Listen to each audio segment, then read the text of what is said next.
Welcome to the Citizens Band Radio Hour. Thoughtful conversations that explore issues of media and journalism, democracy and citizenship. The Citizens Band Radio Hour is sponsored by the Center for Media and Citizenship at the University of Virginia. You can visit the center online at mediaandcitizenship.org. Here's your host, Coy Barefoot.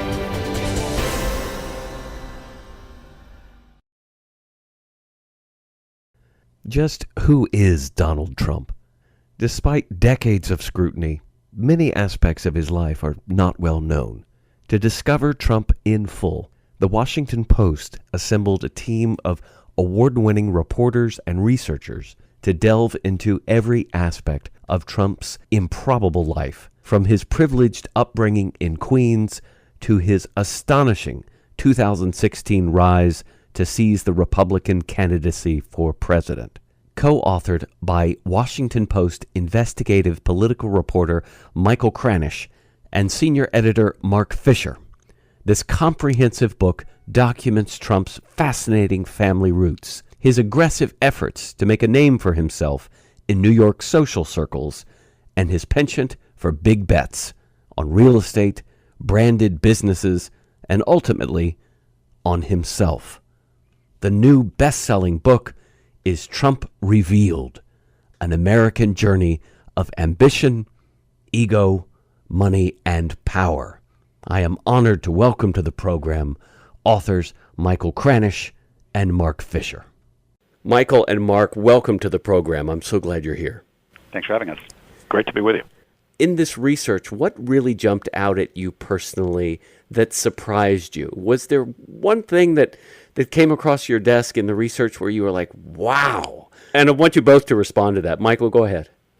Right. Well, what surprised me is I knew that there were a lot of financial difficulties for Donald Trump. He had, after all, written a book called The Art of the Comeback, so he himself would say he had troubles. But the depth of those troubles and just how close he came to the brink time and time again really was startling. And I think in the book, Trump Revealed, we really get into some of those details in ways that hadn't been known at the time. We were able to go back and talk to bankers and so forth. But just to give a couple of examples, for example, Donald Trump was so desperate for money at one point that he knew he had a $100 million line of credit. He was afraid the bankers wouldn't let him tap that, and he figured out when they were on vacation, and then in a day, really in a matter of minutes, tapped the entire $100 million line of credit to keep himself going.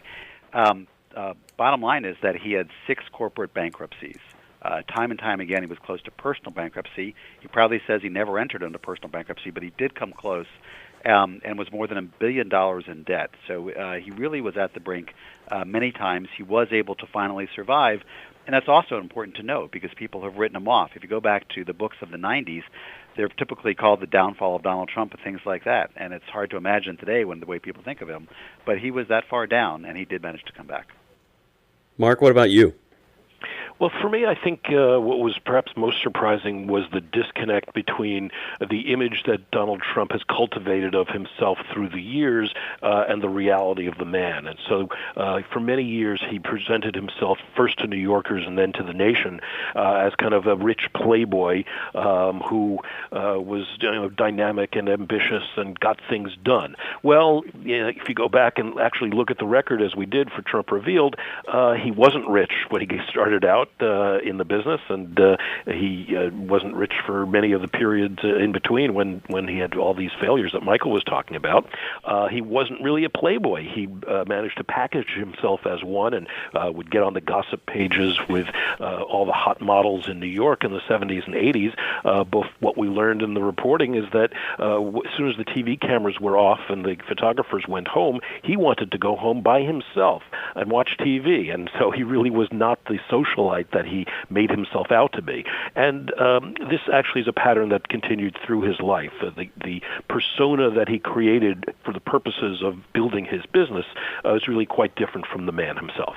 So who was his father? Tell us about Fred. Tell us about their relationship. And I'm curious, looking back now, what did he learn from his dad that we can see in the Donald Trump that the public knows today? Well, Fred Trump, he grew up, Fred Trump's father, so Donald's grandfather, came over from Germany, went out, made a fortune in the Northwest and the Klondike, came back, and Fred Trump, at the age of 21, took over the family business of developing. And throughout 20s, 30s, 40s, 50s, his father was a major, major builder here in New York City, and quite the promoter himself. There's a scene in the book in which we describe Fred Trump off of Coney Island, I believe it was, had a lot of balloon fish that would go up in the air, and there would be coupons for discounts on houses. He was quite the promoter. You see a lot of Donald in that. However, what Fred Trump tried to teach his son was, let's stick to our rental housing and modest home sales here in Brooklyn and Queens and Staten Island, and not try to go into Manhattan, and never ever go into debt. Basically, try to keep things even. And Donald didn't want to do that. He became the president of his father's real estate company at a very early age, just a couple years out of college. They had 14,000 rental units in Queens and in Brooklyn and so forth. And there was a federal lawsuit against them for racial bias discrimination. Donald really did not like what he saw there. He looked across the river and he saw the towers of Manhattan, and he wanted to cater to the wealthy. And that's essentially what he did, and then expanded into Atlantic City. And he did not follow his father's advice. He went deeply into debt, was more than $1 billion in debt at one point. So he didn't follow that lesson, but his father at one point came over to Atlantic City and looked at a construction site, saying that I remember telling Donald, don't go into Manhattan, and now look at him. Now, of course, what happened in Atlantic City was that Donald Trump had 3 casinos there. They all went into corporate bankruptcy. So that was because he didn't follow his father's advice. So he had it sort of both ways. He learned a lot about development from his father. There's one scene in the book we describe a talk that Fred Trump gave when he received the Horatio Alger Award, which, of course, is given to someone who comes up from rather modest means, although Fred Trump was more than modest in his means, and is very successful. In that speech, Donald was in the audience, and Fred Trump said that it's very important in life not to be a nothing, that you really have to be something and something great. So through all of that, I think you can learn an awful lot about Donald Trump. And when we interviewed him at his office at Trump Tower, there was one picture frame on Donald Trump's desk, and that was a picture of his father. So he had that image of his father watching over him, it seems like, even to this day. What was that interview like? I'm just curious to actually sit in there. Talking to Donald Trump in his office in this glorious room overlooking Central Park and Fifth Avenue is about as different from the image that we all have of him at his rallies as can be imagined. He's not blustery, he's not loud, he's actually quite calm, and he's almost gentle in his manner, very respectful, comes from a very traditional German family and puts a real premium on respect. Everyone in the office, even if they've worked for him for decades, calls him Mr. Trump. And with us, he was very gracious, very generous with his time. He kept extending the amount of time that he was allotted for our interviews. And he was, on the other hand, every once in a while, he would threaten us and say, if I don't like the book, I'm going to come after you. And would tell us the story of going after the author of a previous biography for suing him for $5 billion for libel. So, a combination of threats and graciousness. He was open to all questions, and yet it's very hard to have a linear conversation with him. He flits around from topic to topic. I often joke to people, and maybe it's not a joke, that if he were born decades later, he might have been diagnosed with some sort of an attention issue. But it's very difficult to really sort of follow through point to point with him, except on matters involving his history in his business. He knows his business cold. He remembers the details of business deals, negotiations, building materials from things that happened 30, 40 years ago. So a very detail-oriented person when it comes to the specifics of his business, and yet not so much on anything else. Whenever we asked him about anything outside of his business, he was really remarkably ill-informed and incurious. The book has been a runaway bestseller. I can't think of a bestseller list that it hasn't made, but publicly Trump has dismissed the book. But has he gone after either one of you? Has he sent you messages, any private messages about the book, or has he just publicly said, this book isn't important, don't read it? He just had one tweet the night before it came out, so he hadn't actually seen the book. We didn't send him an advance copy. And in that tweet he said, "Don't buy it, it's boring." But he obviously hadn't read it. And we've heard nothing from him or his campaign since. Nothing's been questioned in the book, so we really haven't heard anything. And we've been talking about it. Obviously, it's been out there for quite a while. This is a book, just so the listenership knows, this is not just Marc and I, of course. It was a team of 20 reporters, editors, fact-checkers, and lawyers from the Washington Post. And we really tried to be fair and even-handed here, but we also wanted to call things as we saw them. You know, if there were facts that we thought, you know, were wrong, we made that clear. So in a lot of ways, it's a biography, but it's also a project of accountability, and we did try to make sure that we held him accountable. Tell us the story about what happened in the early 70s when the federal government went after the Trump business for conspiracies to conspire against people of color in terms of housing. And it was very well publicized at the time. It was all over the papers, but you know, these many decades later, a lot of people have forgotten about it. Right. I think go ahead. It's one of the most important stories in Donald Trump's life and career. It's actually one of the first things that I learned about as a reporter at the Post, because this is a huge case that the U.S. government, Federal Justice Department, brought against Donald Trump himself, Fred Trump, and their company. And they ran, as I mentioned earlier, 14,000 rental units in Brooklyn, Queens, and Staten Island.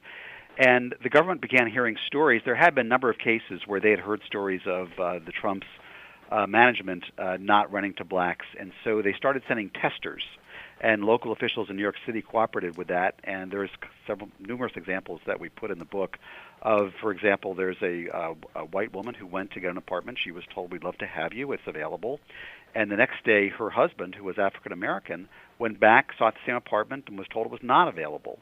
And what the Trumps didn't know, or the management company didn't know, was that that person was accompanied by housing officials. They went over to the Trump office and said, "Look," you know, and laid out what happened. Long story short is that the government gathered evidence that Trump company officials would mark down C for colored or number 9 for black applicants, and would often steer them to certain apartments that were majority black and kept the ones that were white, mostly white. And the government brought suit. Donald Trump had to decide, you know, do we settle the suit like others have done, or do we fight? And one night, Donald Trump was in Manhattan. He was at a place called Le Club. And in wanders a lawyer named Roy Cohn, who, of course, was the famous or infamous lawyer who worked for Joseph McCarthy of Army McCarthy hearings fame. So Trump got talking to Cohn and said, you know, I have this race bias suit. I got to decide whether to settle. And Cohn advised him, you know, don't settle, fight like hell. And when the government hits you, hit back 10 times or 100 times harder. So that's what Trump tried to do. Roy Cohn, on Trump's behalf, filed a $100 million counterclaim against the government, saying this was an outrageous suit. That was immediately dropped by the judge. They fought for a couple of years, but the bottom line is Trump had to sign a consent decree in which he said, I'll rent to blacks, and I will familiarize myself with the Fair Housing Act, which required equal opportunity.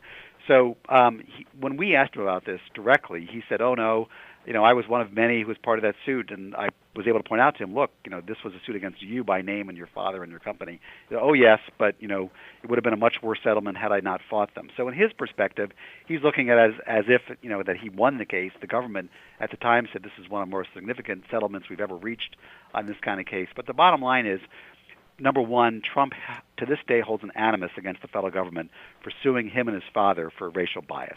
And number two, he's remembered the lesson that Roy Cohn taught him, that when you're hit back 10 times or 100 times harder. So it's a very significant case to this day for him. He has the ability, and correct me if I'm wrong, to insist that a defeat is a victory, that any defeat in his life is a kind of victory. Yes, I mean, so part of it is just the feistiness and aggression that Michael was describing, and part of it is his lifelong, or at least through his entire adult life, his ability to manipulate the way in which he's covered, particularly in television, and he has this interesting way of taking credit for anything that goes right in his business and his political career, nascent as it is, and when things go wrong, when he fails, when he's troubled, that he tends to blame on the system being rigged, and we're already seeing that in recent weeks, where he's starting to talk talk about the electoral system as something that's rigged, almost as if he's preparing himself psychologically and perhaps his followers as well for the possibility of losing this election. But that has been a pattern throughout his life. He's very much someone who doesn't take the blame, but someone who does take the credit. And so one of the things we really explore in the book is the roots of this egoism or narcissism, whatever you want to call it. It's really quite remarkable. When you go up into his office, his desk is covered with piles of copies of magazines, all with himself on the cover. The walls of his offices are lined with photos of himself. And he even one time took us into another room, empty except for a long conference table filled with magazines, all with himself on the cover. And the oddest thing was that when he walked us in there, he said, "Come on, boys, I want to show you something I just discovered," as if this thing had suddenly appeared de novo in his office, and he had just stumbled upon it, and somehow he thought that this would be terribly impressive. I keep expecting him to mumble Rosebud, because he's very much like a Citizen Kane kind of character. And that's his favorite movie, by the way. Of course it is. And he actually, he's an enormous movie buff. He actually almost went to film school after college at USC, and he has large chunks of Citizen Kane memorized. He's absolutely fascinated with it, and there's a fascinating interview with him that the filmmaker Errol Morris did many years ago, in which he talks to Trump about Citizen Kane, and Trump has really quite interesting insights into what wealth does to a person. He really sees, at least did back then, sees wealth as something that is corrosive of the soul. Wow. We're talking with co-authors Michael Kranish and Marc Fisher. The best-selling book is Trump Revealed, An American Journey of Ambition, Ego, Money, and Power.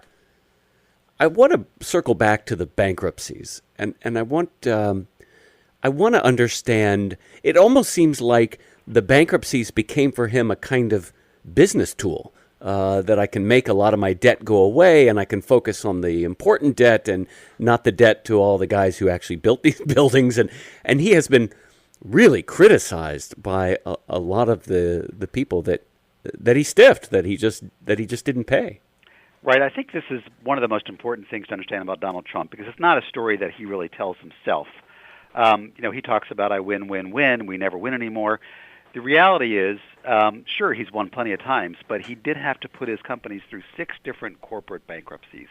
And there were people, when you do that, you're reorganizing, and certain people oftentimes get a lot less money than they thought they would be getting. And there were a lot of people hurt, including bondholders, shareholders. One example, for example, is that he had a public company. After he had several casinos go through bankruptcies, he decided, I need to raise capital, so he created a public company. It's the only public company he's ever overseen. The others are private, so a little bit less it's a little harder to write about those. But the public company, the ticker symbol was DJT for his initials. Its shares at one point were $35. He was paid a lot of money, millions of dollars. It did well for a little while, but eventually the stock price was worth about 17 cents. And there were shareholders that sued. They said basically he was trying to enrich himself. There was some kind of a settlement. But that gives you a sense. I mean, this was not a big success. But and we asked him about this in our interview. And he said, well, entrepreneurially speaking, it was very successful, meaning that he had made a lot of money from it himself. But as far as the investors, well, they took a risk, and some of them lost. But for Donald Trump, he looks at it as survival. He said, I was looking out for myself. This was about Donald Trump during these corporate bankruptcies, and he wanted to make sure that he survived. He had a phrase called survive till 95, because he was concerned otherwise he'd have to go into personal bankruptcy by 1995.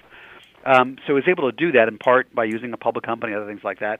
But he had a lot of failures. He had a lot of situations where he took investors to the brink, banks to the brink, but he knew that he had some leverage, and that leverage was that if he basically went entirely bankrupt, that he knew investors and bankers would lose possibly everything or much more than they wanted to lose. So there was a point at which one banker is quoted in the book as saying he was worth more to us alive than dead. They didn't want to foreclose him completely because they feared that really nothing would be left, and there was more value in letting Donald Trump retain ownership, but only by the slightest margin. So in one case, for example, he was allowed to own 50.5% of one of his companies, so that the Trump name was there. People wouldn't be turned off from coming, but he barely survived. And this is again and again where you see this throughout Donald Trump's career.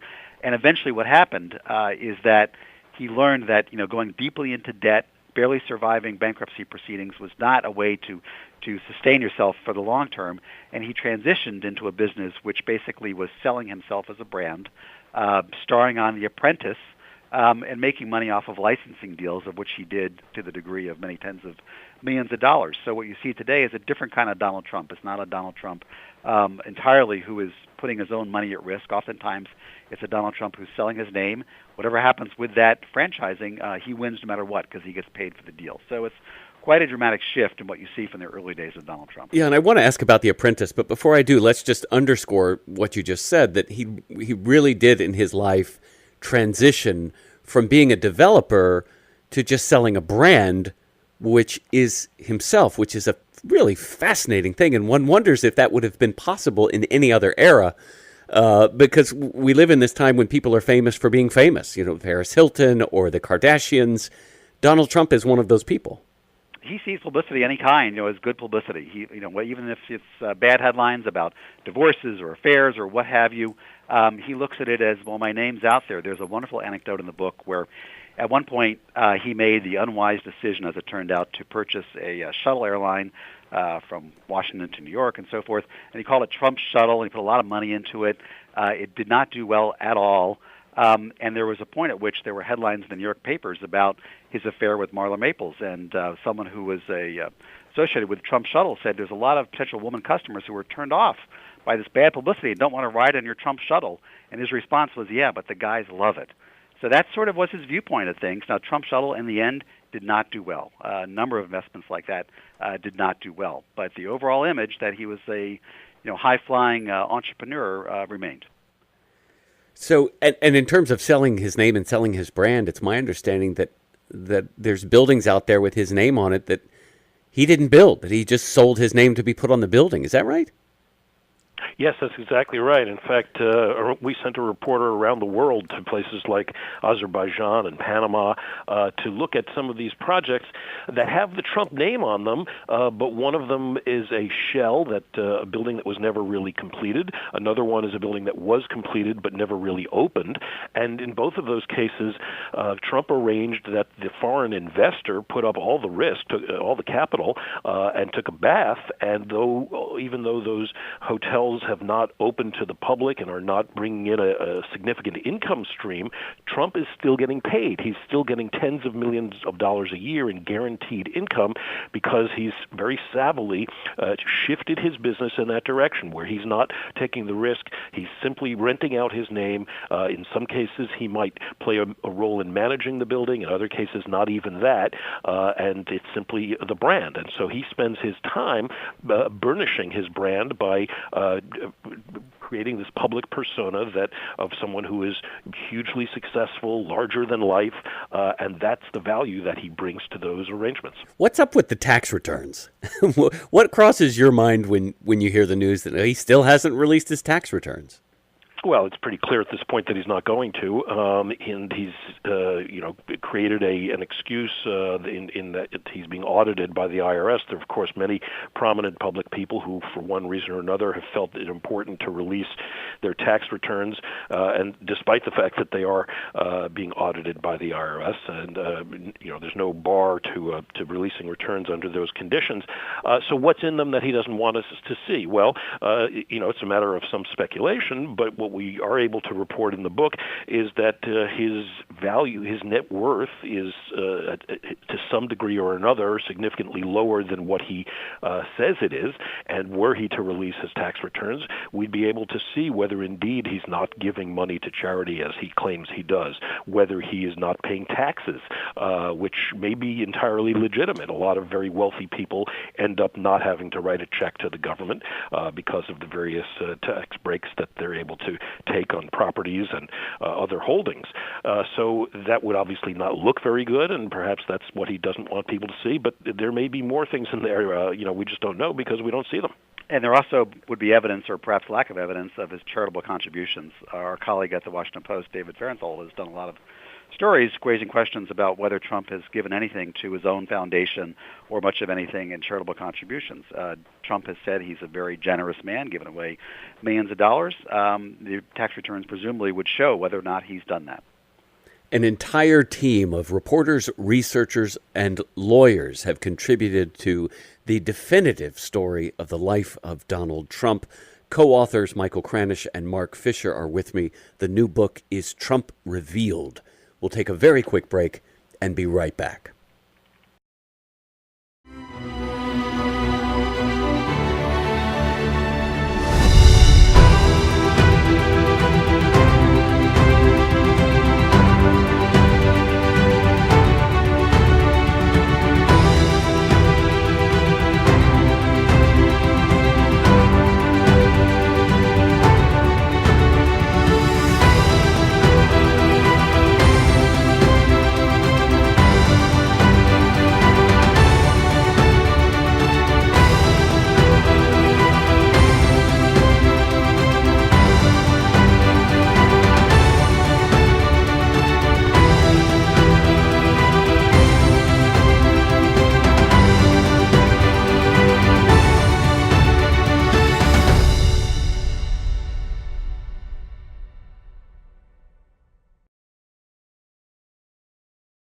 Welcome back. We're talking with co-authors Michael Kranish and Marc Fisher of the Washington Post.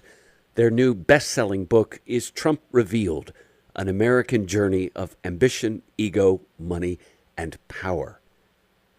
So let's talk about The Apprentice. From what I read in your book, this was, in many palpable ways, a game changer for Donald Trump, a life-changing moment. Tell us the story about where the show came from. I didn't know until I read your book that the show was actually going to be something very, very different, that Donald Trump essentially took over. What's the story of The Apprentice and the impact on his life? Sure. You have to go back, this is going back 15, 16 years now, and Donald Trump had gone through a pretty rough period. He was not building buildings the way he once had, and yet he'd been establishing himself as a TV character. He'd appeared on a bunch of sitcoms and other programs on TV, and along came Mark Burnett, the producer and inventor of the reality show Survivor. And Burnett, the Survivor show took him all around the world. He had little kids back home in the U.S., and he wanted to be able to spend more time with them, so he was looking for a domestic show that he could do, and he came up with this idea for a show about a bunch of young people competing for an internship called The Apprentice. And he thought, hey, Donald Trump might be one of the people I could use as a host on this show, and he went up to Trump Tower to sell Trump on the idea. And Trump loved the idea and said he'd be willing to be involved, but he wanted to be a half owner of the show. Well, at that point, Burnett's idea was to kind of move this around, to have Martha Stewart or Mark Cuban or other billionaires involved in the show. But when he talked to Trump, he thought Trump was really getting this, and they went ahead with the show. And they had trouble selling it to the networks. Some networks really didn't care for the idea. Some thought that Trump was kind of a joke. Some thought that he was washed up. But at NBC, there were a couple of guys, executives, who had grown up in New York, and they thought of Trump as a bit of a caricature, kind of a cartoon character. But once they put him in the studio and started working on the pilot, things changed because Trump turned out to have this magnetic appeal. Trump was very good at improvising. He came up with the famous "You're fired" line on his own. He sold it in a way that the folks in the control room absolutely loved it. And very quickly, it became clear that this was going to be the Donald Trump show. Now, from Donald Trump's perspective, the purpose of doing The Apprentice was to change and expand his image. So he wanted to get away from that cartoon character of the rich playboy New York guy who was constantly getting in trouble in the tabloids over his divorces. And so he wanted to appeal to middle Americans and to get across the idea that he was a decisive CEO who would speak truth to power, who was a truth teller, who would never hold back about calling things for what they were.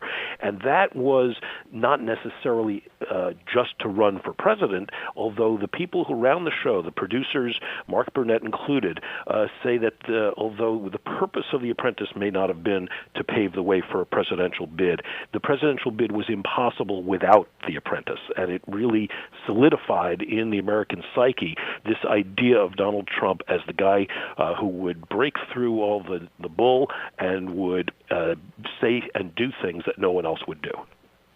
It also made him, he was a bit of a natural, you could argue, and that's what NBC discovered right away, but it made him much, much better on camera. Oh, absolutely. He learned to improvise in a way, much more than he'd had previous experience doing, and he knew that he was very good at this. And he had always, in his various TV appearances, he would always push the script aside and say, "I can do this off the cuff. I can do this on my own." And he would pull it off. He'd spent years appearing on WrestleMania, the World Wrestling Federation arena shows around the country and TV shows. And again, there he was very good at improvising, very good at playing the character that Vince McMahon needed him to play on those shows. So he had a persona in mind. He kept to it, and obviously appealed to people enormously. That was a huge ratings success, and Trump came to think of himself as a ratings machine. Can you give us a snapshot of the Trump University story, which, it's my understanding, that's still under investigation? What's there? Well, Trump University was an idea that was hatched. Donald Trump said he just wanted to help people become rich like him. They put on seminars in which Trump's secrets of success would be revealed. And what's now been widely reported, and is reported in detail in the book by some of those reporters at the Washington Post who originally broke some of those stories, it lays out pretty clearly that Donald Trump was not directly involved, as he had said he would be, in hiring professors and putting personal things there. Basically, there's been lawsuits, there's been investigations by government officials into this, and a lot of questions raised about why this was operating this way. There are people who said that they paid tens of thousands of dollars for some of these courses and felt like they didn't get anything and felt that it was all a scam. So it became sort of a symbol, because Trump said, "Look, I'm not doing this for money. I don't need the money. I just want to spread this information." But in the end, according to these various suits, there were a lot of questions about whether Trump, was just using it as a vehicle to make more money. So it's become one of those issues, even though it's not when you add up all the dollars involved, it's not very big in terms of the Trump empire. It's become sort of a symbol of that empire and some of the questions that remain around it.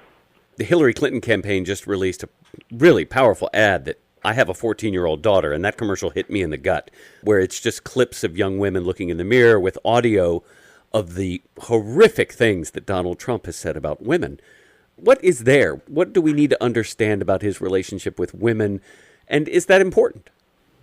It's very important in understanding his character and understanding how he perceives the world and the people around him. He would argue that he's a tremendous admirer of women, that he's owned beauty pageants, and that shows that he's a great admirer of women, that he's had women in high executive positions in his organization throughout his career, and that's true. He appointed one of the first women to run a major construction project on a skyscraper in Manhattan when Trump Tower was being built. That's all true. On the other hand, as you say, he has said really coarse, insulting, offensive things to and about women throughout his public career, and he's had 3 marriages in which he's been very derisive of his first 2 wives in his own writing, in his own books. He talks about being bored out of his mind when he was going down the aisle with his second wife, Marla Maples. And so he's someone who feels that it's okay to deride women in public, and has done that throughout his career. A lot of the comments about Donald Trump being racist or insulting are based on these kinds of 1950s sorts of comments that he tends to make about people, calling African Americans the blacks and that sort of thing. It's almost a Mad Men kind of mentality that he displays, where he's very much situated in the period in which he grew up and hasn't really adapted to the ways in which language and the way people relate to each other have changed. And I think that goes to a very important part of his persona and his history, which is he's kind of a solitary, almost lonely figure in a way, even though he's led this enormously public life. He's never lived outside of Manhattan. In his adult life, he tends to hang out by himself when he's out of the public eye. We've talked to him about friendships, and he really doesn't have close friends, never has. And so he's led this isolated life in some ways.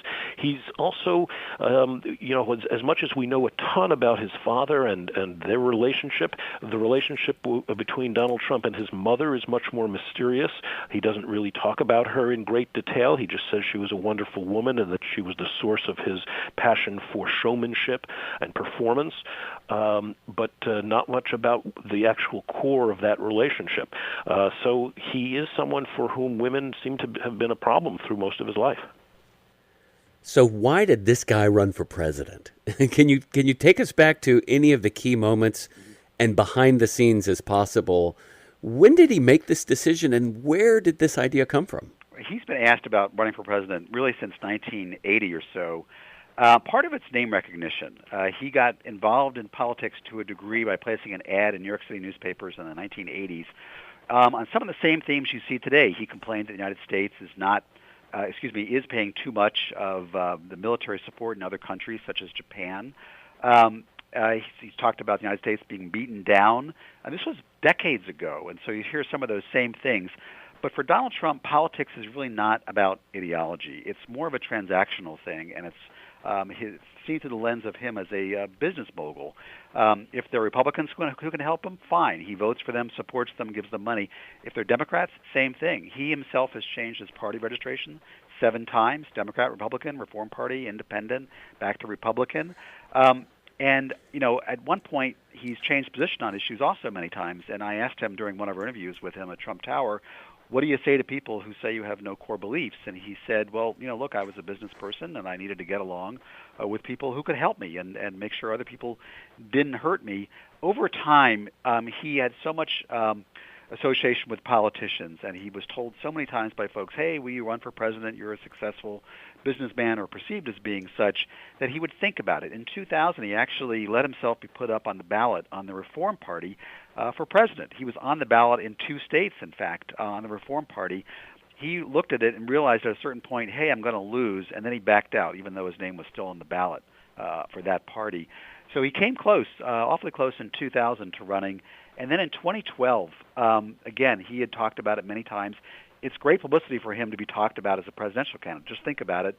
Time and time again, there have been newspaper stories speculating, and he's gone to New Hampshire with his Trump helicopter, leaving the impression that he was thinking about it. But in 2012, he did pretty seriously think about it once again.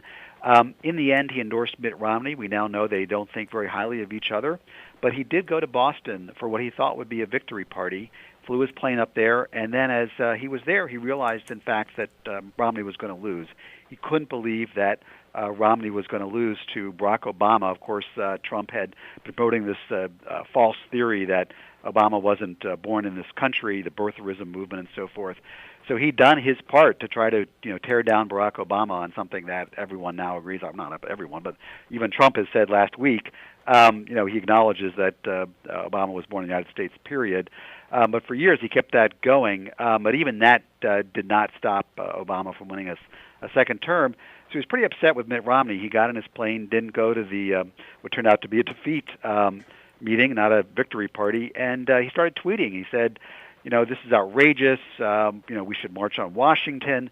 And a few days later, he registered a trademark, "Make America Great Again." So you can see the development of that thinking. And at the end of 2012, after that defeat, he was very seriously, obviously, considering running. And then the polls, partly due to name recognition, other things, showed him as a top player, and he kept on going. And if you look back to a year ago, there were a lot of great journalists saying, "No way, this is just a clown show. There's no way he's going to run, or if he does run, he's not going to do well at all." And obviously, he proved them wrong so far. What do you think was the key to that?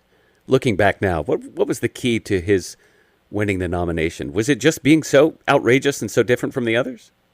No, it's not a question of being outrageous, and in fact, a lot of his supporters really regret the fact that he's as provocative and sometimes lacking in impulse control as he seems to be. I think one of the major mistakes that the Democrats have made strategically throughout this campaign has been to portray Trump's followers as a bunch of extremists or racists, and if they'd bothered to go to Trump rallies, they would have found a very different story. A lot of the people, yes, of course, there's a small extremist group of people who are truly beyond the pale who do support Donald Trump, but for the most part, what you find are middle-class people who have had very mainstream political histories in their lives or have not been involved at all in politics, but who feel compelled to support Trump despite the fact that they think that he's perhaps temperamentally ill-suited for public office, and they will rather sheepishly talk about the fact that they think he's not well informed or treats people poorly or makes shocking offensive statements that they really wish he hadn't made.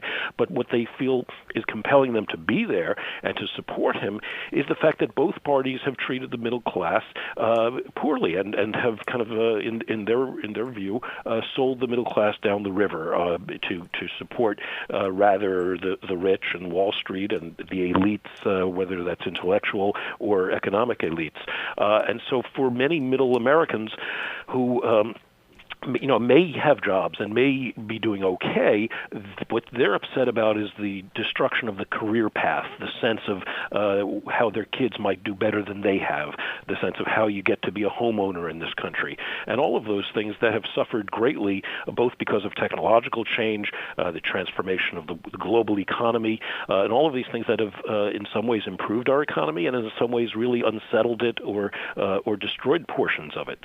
And so they feel deserted by both Democrats and Republicans, and they're looking to both send a message and to find someone who they think could actually break through the paralysis in Washington. And there's been this extraordinary diffusion of politics over the last several decades because of the trends that Marc just talked about.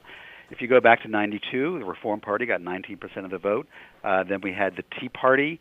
The Republican Party has been breaking apart, for many, many years. And so a lot of people have been looking for a home, and they project, their frustration, and Trump has been a good vessel of accepting that frustration and expanding upon it. So he has spoken to that. He does say a lot of things that are outrageous. Oftentimes, as the Post has documented, they're untrue. He's made a number of statements in recent days that are just outlandish, but it doesn't really seem to bother the supporters. For example, last week he said African-American communities are in the worst shape that they have, quote, ever, unquote, been. And, of course, that ignores the history of slavery and Jim Crow. And yet this is the kind of thing that he says, and his campaign really makes no effort to defend it. They'll accuse people of being dishonest in the way they talk about it, but there's really only one definition of ever, and that's ever.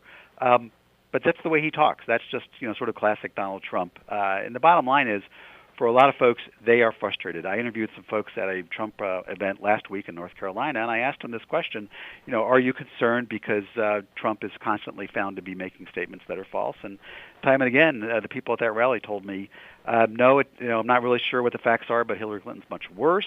And they also said, we understand that Donald Trump is just sort of says things and, eventually puts the pieces together and things come out of his mouth and we don't take it all seriously, but, we want to make a change in this country. So with those factors together with the economic frustration, give you some sense. It's not just because people were looking for Donald Trump. It's that he is been given a voice to a lot of the frustration that some people have. It's very much like they understand the showman aspects of his character, and they embrace that as well. Well, absolutely, and this goes back to your point about The Apprentice. The Apprentice helped establish Donald Trump in the sort of collective cultural mind of Americans as a celebrity, and we tend as a society to hold celebrities to a very different standard than we hold politicians. If you think about the sports figures or Hollywood figures who are found doing one dastardly thing or another and getting in trouble, there's a certain degree to which I think most Americans will give them a bye or give them a pass in a way that we don't with politicians, who tend to suffer rather severe consequences for verbal gaffes, let alone much worse crimes in society. So Donald Trump is being judged, I think, by many Americans by the rules that we apply to celebrities rather than the rules that we apply to politicians. And so it's a kind of an unlevel playing field, because many of the people he ran against in the Republican primaries have been held to account on the usual ways we talk about politicians. If they lie, if they are caught saying something to one crowd and something opposite to another, that really hurts them. Doesn't seem to hurt Donald Trump at all. Now, as we speak, we are just over 7 hours away from the first Clinton-Trump debate. And that's what crosses my mind when I hear you explain how the bar might be set a little lower for him because of who he is, and going into this first debate because of who Hillary Clinton is, her experience, her smarts, the bar is going to be set a little higher. So in a sense, it's going to be more challenging for her to do well in the debates and easier for him to do well. Well, if Donald Trump comes across in the debate on Monday night a little bit more soft-spoken, addressing the concerns of average Americans, he's not appearing at a rally after all. He doesn't have to shout to supporters. It's a different kind of appearance. So you'd have to think that his campaign is trying to condition him to deliver a different kind of address. Because for a lot of Americans, basically what they've seen of him is many clips of him making pretty outrageous statements at very large rallies. And if they tune in and see a sort of different Donald Trump who sounds a little bit more muted, a little softer, a little gentler, that might be effective for him, because that's the different image that he may need with a certain segment of voters, particularly with women, for example. So for Hillary Clinton, clearly she's been out there, she's debated many times, and she is very proficient in marshaling her information. But people will be watching her very closely. They want to see who she really is. Mark can talk about her likability factor, but that is something that's a different challenge for her. Mark, what do you think about the debate? Well, it's as Michael said, there is kind of a different standard that we're applying to these two candidates. Hillary Clinton has a very tough task ahead of her, because she has to, on one hand, be aggressive and say, "Hey, look, my opponent is as she would say, unqualified for public office," and yet. She doesn't want to appear to be shrill. She's talked at great length about how she thinks that she's unfairly held to a different standard because she's a woman and therefore can't, pound the table or shout out or even say things extremely strongly in the way that a male candidate could. Whether you believe that or not, she has had great difficulty in showing people in debates and other settings that she has the full range of vulnerabilities and emotions that we kind of look for in our presidential candidates.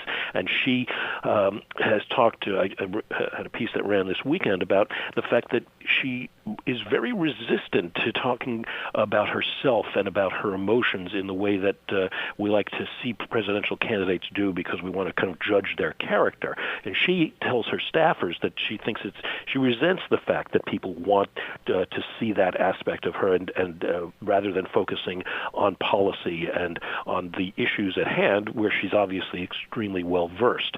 Donald Trump, on the other hand, doesn't know a whole lot about the issues, and when you press him on them, he really can't go into a lot of detail. And so her role tonight will be in part to push him in that direction and show his gaps for what they are. I'm not sure that that's going to work, even if she's successful at doing it, because the American people already know that he's not well versed on the issues, and they've factored that into their decisions. So bringing that out again, even over the course of an hour and a half, I'm not sure what efficacy there is in that. I'm reminded of the debates in 2000 between Gore and Bush, because Bush took advantage of low expectations going into the debates. Gore, who was not really well liked, came across as a pushy know-it-all.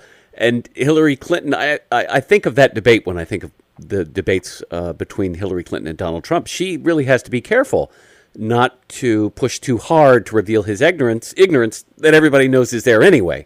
And it could backfire on her like it backfired on Gore in 2000.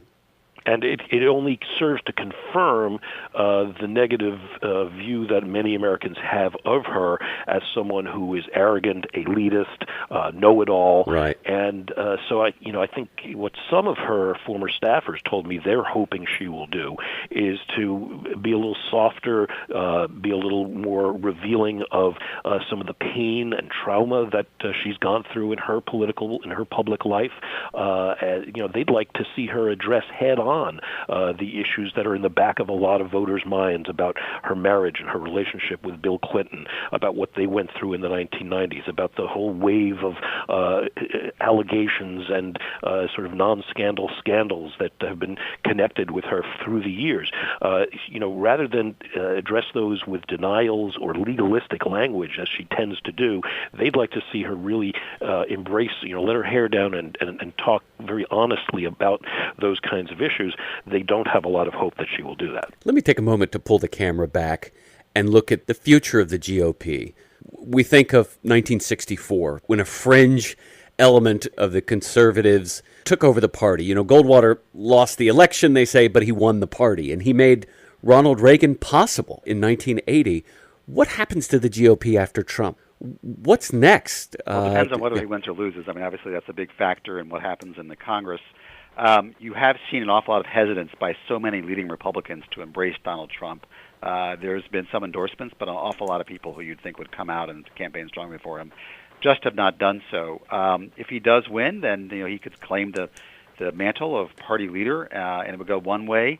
I would not be surprised if there's a third-party movement. There are obviously some third parties that are competing in this election, the Green Party, Libertarian Party, and there could be more because, as I mentioned earlier, back in 92, Reform Party got 19%. There was this Tea Party movement, basically split up the Republican Party.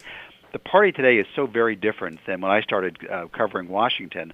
You go back a couple of decades or 3 decades or whatever it was, and so many Republicans were moderate or centrist. Today there's very few Republicans who would call themselves that. The party's dominated by a very conservative group, and then there's this other side that's also libertarian. Donald Trump, as I mentioned, was a Democrat for quite a long time. Gave money to Democrats, voted for Democrats. Was friends with Hillary Clinton before he ran against her. So, he's not your typical Republican Party person. It would be a very confusing, difficult time for the Republican Party. If he loses, there would be this fight for the party leadership. You certainly saw after 2012 when Mitt Romney lost, there was this effort by Republican Party leaders to come up with this new agenda to appeal to minorities, particularly Hispanics, and also African Americans. They had this agenda that they developed at the Republican Party headquarters that was essentially engineered, frankly, by a lot of supporters of Jeb Bush. Trump has ripped that apart by talking about sending 11 million illegal immigrants home, which not only takes those people out, but also would be a lot of families affected who are voters and who are legally here. So there would be a fight, certainly, for the soul of the party, probably either way. It's fascinating. And as Nate Silver's recent update on 538 tells us, Donald Trump can absolutely win this thing. For all those liberals and Hillary supporters who say it's impossible, it's not impossible in the least.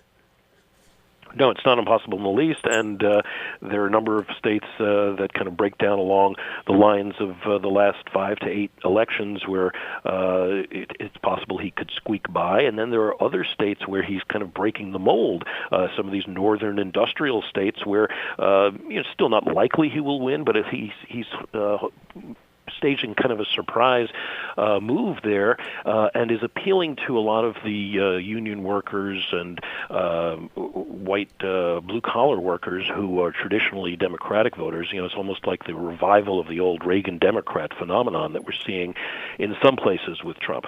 So it's entirely possible. And, of course, you have to factor into it Hillary Clinton's difficulty campaigning. So as much as she has won people over once she's been in office, office, whether as Secretary of State or Senator. She has a lot of trouble in the campaign phase of politics, and she's talked about how that's not her skill set. And so that's, I think we're seeing that over these last couple of weeks as Trump's numbers have improved. It is the new best-selling, must-read book about the man who very well could be the next president of the United States. Trump Revealed, an American journey of ambition, ego, money, and power, brought to us by an entire team of reporters, researchers, and lawyers at the Washington Post, co-authored by Michael Kranish and Marc Fisher. Guys, it has been a true honor to welcome you back to this program, and I look forward to talking again. Thank you very much. Thank you, Coy. Thank you. Appreciate it.